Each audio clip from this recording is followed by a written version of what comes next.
बिस्मिल्लाहिर्रहमानिर्रहीम, अस्सलाम वालेकुम। टैलेंट न्यूज में खुशामदीद। मैं हूं मोहम्मद हसीब खान। शामिल करेंगे न्यूज हेडलाइंस। मुल्क भर में 9वीं मुहर्रम के जुलूस और मजालिस का सिलसिला जारी। कराची में 9वीं मुहर्रम का मरकजी जुलूस निश्तर पार्क से होता हुआ खारदार में इमाम बारगाह हुसैनिया ईरानिया की जानिब रवां दवां। कोयटा में मरकजी जुलूस इमाम बारगाह नासिरुल रज़ा से बरामद। पेशावर में पहला जुलूस इमाम बारगाह हुसैनिया हॉल से बरामद हुआ।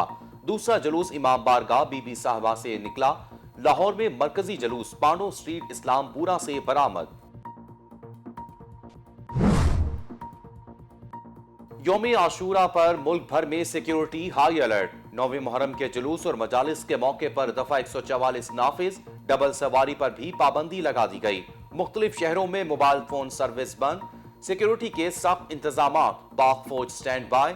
जुलूस के रूट्स और इमाम बारगाहों के गिरदो नवा में सफाई का मुकम्मल इंतजाम। स्ट्रीट लाइट्स की तनसीब। बुलंदोबाला इमारतों पर FC के शूटर्स तैनात। जुलूसों के रूट पर वाक़े दुकानों और तिजारती मराकज़ को सील कर दिया गया।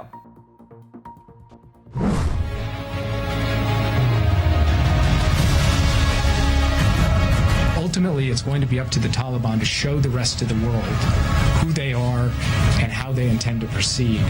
The track record has not been good.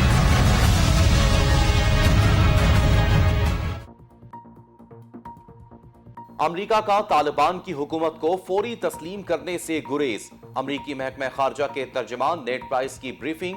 कहते हैं तालिबान की बातों पर यकीन नहीं, देखेंगे जो कह रहे हैं इस पर अमल कब होता है। अमरीकी कौमी सलामती के मुशीर जैक सुलिवान ने कहा, तालिबान की हुकूमत को तस्लीम करने का सवाल कबल अज़ वक्त है। तालिबान का ट्रैक रिकॉर्ड अच्छा नहीं रहा। तालिबान के तर्ज अमल पर मुनहसर होगा कि दुनिया को दिखाएं कि वो कौन है और कैसे आगे बढ़ना चाहते हैं। अमेरिका ने अफगानिस्तान के $9.5 अरब के असासे मुंजमद कर दिए। कनाडा का भी तालिबान की हुकूमत को मानने से इनकार। तालिबान ने अपना एजेंडा दुनिया के सामने रख दिया। तर्जमान तालिबान ज़बीउल्लाह मुजाहिद कहते हैं, बहुत जल्द अफगान कौम को काबिल कबूल सियासी क़यादत देंगे। शहरी मुतमईन रहें, वो महफूज हैं। हम नहीं चाहते कोई मुल्क छोड़कर जाए। कौमी परचम का फैसला कायदीन करेंगे। तर्जमान तालिबान ने कहा, ख़वातीन को काम की इजाजत होगी। मीडिया गैर जानिबदार रहकर आज़ादी से काम करे। हुकूमत साजी में सबको शामिल करेंगे। किसी गैर मुल्की जंगजू को सरजमीन इस्तेमाल नहीं करने देंगे। दुनिया हमारे शरई कवानीन का एहतराम करे। गैर मुल्कियों को सिक्योरिटी की जमानत देते हैं। अमरीकी फौज अफगानिस्तान भेजना तारीख का बड़ा फैसला था। डोनाल्ड ट्रंप ने एतराफ कर लिया। साबिक अमरीकी सदर कहते हैं, अमरीका को भी इतनी शर्मिंदगी का सामना नहीं करना पड़ा। नहीं जानता इसे फौजी शिकस्त कहूं या नफ्सियाती। हमने मशरिकी वुस्ता को तबाह कर दिया। अरबों डॉलर्स लगे, जाने गई, लेकिन हालात पहले से मुख्तलिफ नहीं। यूरोपीय यूनियन ने तालिबान की फतह का इकरार कर लिया। खारजा पॉलिसी के सरबराह जोसेफ बोरेल का कहना है, अफगानिस्तान में कुछ करने से पहले हमें तालिबान से बात करना होगी। तालिबान दुनिया को दिखाएं कि वो कौन है और वो कैसे आगे बढ़ना चाहते हैं। अफगानिस्तान में बड़ी तब्दीली। आलमी बरादरी सोच में पड़ गई। अमरीकी और बरतानवी रहनुमाओं के दरमियान राब्ते। ग्रुप 7 का वर्चुअल इजलास बुलाने का फैसला। अक़वाम मुत्तहिदा की इंसानी हकूक़ कौंसिल का इजलास 24 अगस्त को तलब कर लिया गया। फेसबुक ने अशरफ गनी से कुट्टी कर ली। भगोड़े अफगान सदर और उनके chief of staff doctor Fazli का अकाउंट बंद कर दिया गया। अशरफ गनी ने मुल्क से फरार होने के बाद आखिरी पैगाम में कहा था कि वो खूनरेजी रोकने के लिए मुल्क छोड़ रहे हैं।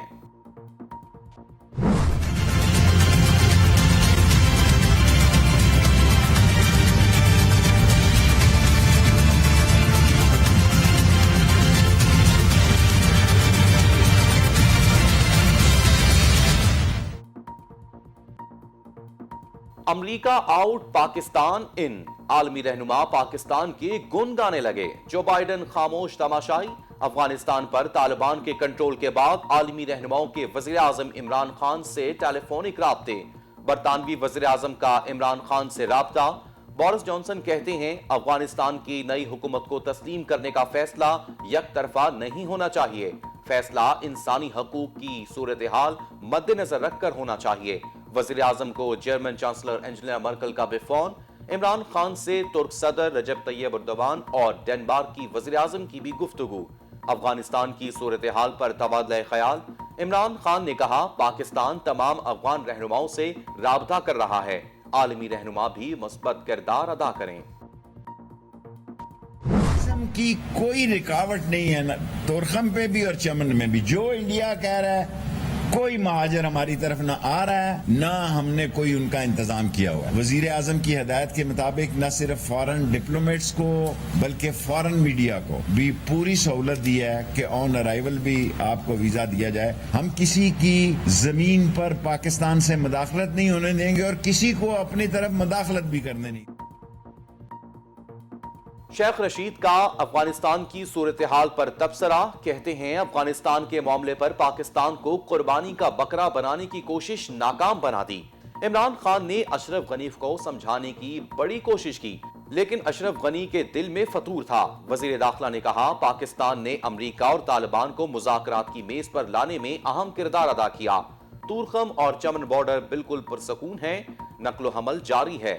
غیر ملکی سفارتکاروں اور بین الاقوامی میڈیا کے نمائندوں کو پاکستان پہنچنے پر ویزا دیا جائے گا۔ شاہ محمود قریشی کی چینی ہم منصب وانگ زی سے ٹیلی فونک رابطہ، افغانستان کی بدلتی صورتحال پر تبادلہ خیال، پاکستان اور چین کا مشترکہ مقاصد کے حصول اور افغانستان کی بدلتی صورتحال پر قریبی رابطہ برقرار رکھنے پر اتفاق۔ شاہ محمود قریشی نے کہا پرامن اور مستحکم افغانستان پاکستان اور خطے کے لیے انتہائی اہمیت کا حامل ہے۔ عالمی برادری کو افغانستان کی مسلسل معاشی معاونت برقرار رکھنی چاہیے۔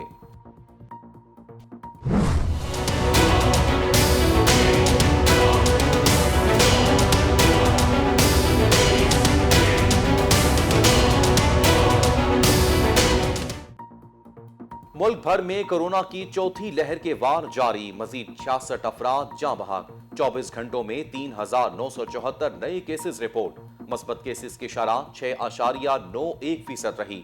ویکسینیشن کا عمل جاری، ویکسینیشن سینٹرز آج کھلے رہیں گے۔ گنج بخش فیض عالم مظہر نور خدا، ناکسارا پیر کامل کامل آرا رہنما، حضرت داتا گنج بخش رحمت اللہ علیہ کے مزار کو 5 من عرق گلاب سے غسل دینے کی تیاریاں مکمل۔ وزیر اعلیٰ پنجاب، صوبائی وزیر اوقاف اور دیگر رہنما مزار کو غسل دیں گے۔ کورونا کے باعث شرکاء کی تعداد محدود۔ ملک بھر میں مہنگائی کا جن پھر بے قابو، یوٹیلیٹی سٹورز پر مزید اشیاء کی قیمتوں میں اضافہ، کوکنگ آئل کی قیمت میں 34 روپے فی کلو اضافہ، چائے کی پتی 950 گرام کا پیکٹ 40 روپے مہنگا ہو گیا، کیچپ، ڈٹرجنٹ پاؤڈر اور صابن کی قیمتوں میں بھی اضافہ، عوام کی دہائیاں، حکومت خاموش تماشائی بن گئی۔ محکمہ موسمیات کی آج ملک بھر میں موسم گرم رہنے کی پیشگوئی، اسلام آباد سمیت پنجاب، سندھ اور بلوچستان کے زیادہ تر اضلاع میں موسم گرم اور خشک رہنے کا امکان، خیبر پختونخوا کے بیشتر علاقوں میں کہیں کہیں بادلوں کا راج۔ محکمہ موسمیات کے مطابق شام کے وقت کراچی سمیت ٹھٹہ اور بدین میں ہلکی بارش اور بوندا باندی کا امکان ہے۔ اور راولاکوٹ رائلز نے کشمیر پریمیئر لیگ کا ٹائٹل اپنے نام کر لیا۔ فائنل میں راولاکوٹ ہاکس نے پہلے بیٹنگ کرتے ہوئے مظفر آباد ٹائیگرز کو جیت کے لیے 170 رنز کا ٹارگٹ دیا۔ راولاکوٹ نے مقررہ 20 اوورز میں 7 وکٹوں کے نقصان پر 169 رنز بنائے۔ ہیڈ لائنز آپ نے جانی، ٹیلنٹ نیوز سے اب تک کے لیے اتنا ہی۔ مزید اپڈیٹس کے لیے دیکھتے رہیے ٹیلنٹ نیوز۔